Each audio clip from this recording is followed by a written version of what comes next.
പക്ഷെ എൻ്റെ കൂടെ വന്നതിന് ശേഷം അവളെ അടിച്ചിറക്കിയില്ലേ. അതുകൊണ്ട് എനിക്കിപ്പോൾ അവളെ വേണ്ട. അല്ല, ഇവളെ ഇങ്ങനെ ഞാൻ തീറ്റിപ്പോറ്റുന്നതിന് എനിക്കെന്തെങ്കിലും ഒരു ഗുണം വേണ്ടേ? ശരിയടാ, പക്ഷെ പ്രിയായിട്ടുള്ള ബന്ധം ഇപ്പൊ അവൾ അറിയണ്ട കേട്ടാ. ഇനി ആ കാരണം പറഞ്ഞ ആയിരിക്കരുത് നിങ്ങൾ തമ്മിലുള്ള ബന്ധം പിരിയണം കേട്ടില്ല. അവളായിട്ട് ഇറങ്ങിപ്പോണാണ് നമുക്ക് നല്ലത്. ആ, നോക്കി ചെയ്യാം അമ്മ. പിന്നെ അമ്മയുടെ ഒരു കണ്ണെല്ലാത്തിലും വേണം.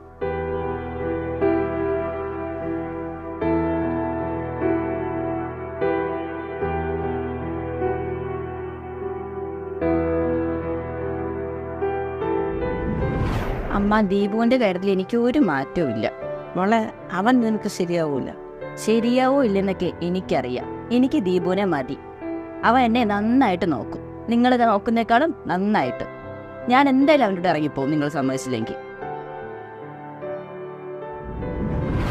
അമ്മ, എനിക്കൊരു തെറ്റ് പറ്റിപ്പോയി. ഞാൻ ഇനി എന്ത് ചെയ്യും?